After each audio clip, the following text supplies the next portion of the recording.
Cuando era pequeña, hicimos la obra de teatro El flautista de Amelín en mi colegio. Me tocó el papel de la princesa Catalina, la hija de los reyes católicos. Era un papel pequeño, pero me gustaba. Me gustaba que me hubieran elegido a mí para ese papel. Me lo estuve preparando con ciencia y me visualizaba en la obra final. Días antes de la función, mi mejor amiga Ania me dijo que a ver si podía cambiarle el papel, porque a ella le había tocado ser un ratón y arrastrarse por el suelo, y no quería eso.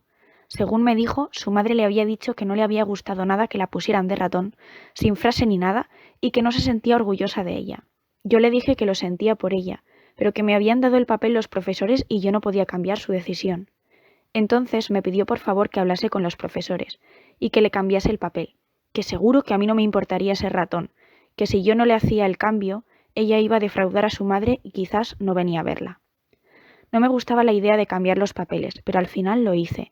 A los profesores les dio pena mi decisión. A mí también. Pero lo hice.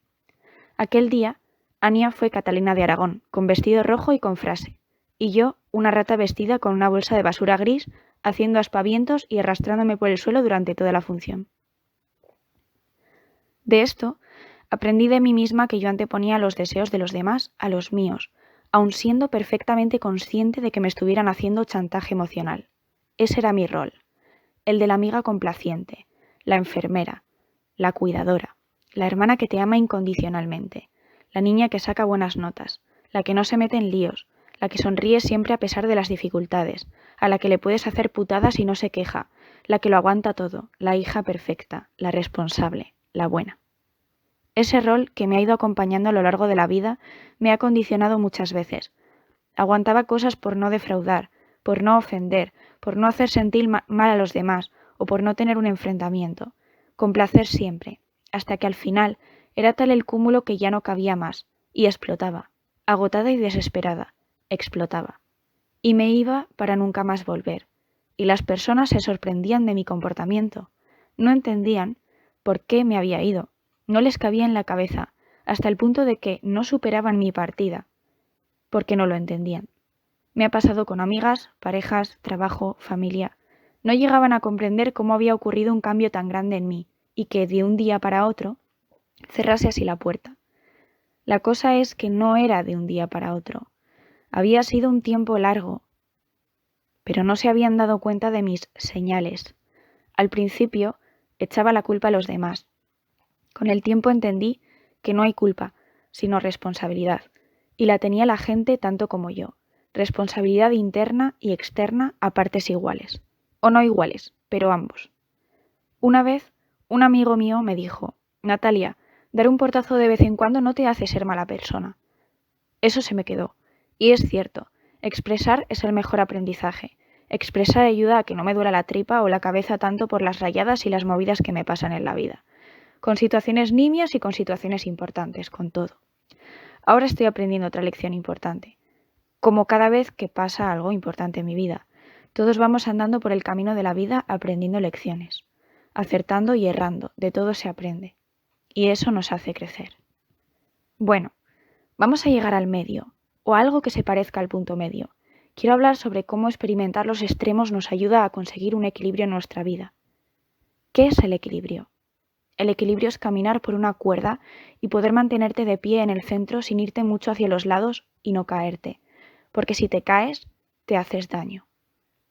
Según el diccionario, es un estado de inmovilidad de un cuerpo sometido a dos o más fuerzas de la misma intensidad, que actúan en sentido opuesto, por lo que se contrarrestan o anulan. También otra definición es estado de inmovilidad de un cuerpo sometido únicamente a la acción de la gravedad, que se mantiene en reposo sobre su base o punto de sustentación.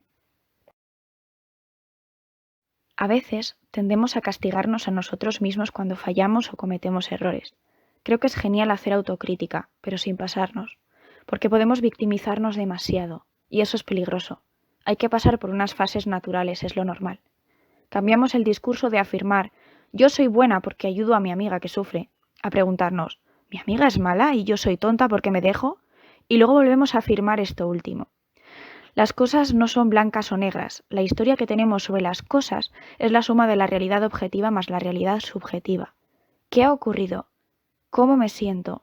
¿Cómo se siente la otra persona? ¿Por qué? Voy a repetir en mi cabeza mis percepciones. Voy a repetir conversaciones concretas del pasado. ¿Qué significa?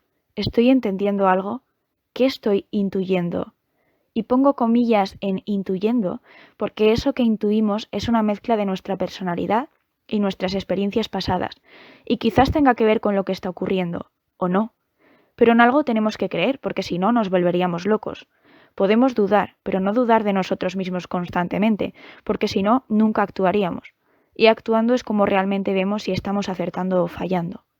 Si yo no experimento mis límites corporales haciendo una postura de yoga, no sé hasta dónde puedo llegar y cuándo estoy haciendo las cosas bien o mal, cuándo me estoy sobrepasando y es malo para mí, cuándo debería entrenarme para conseguir un objetivo, cuándo no, o cuándo tengo que reposar o descansar.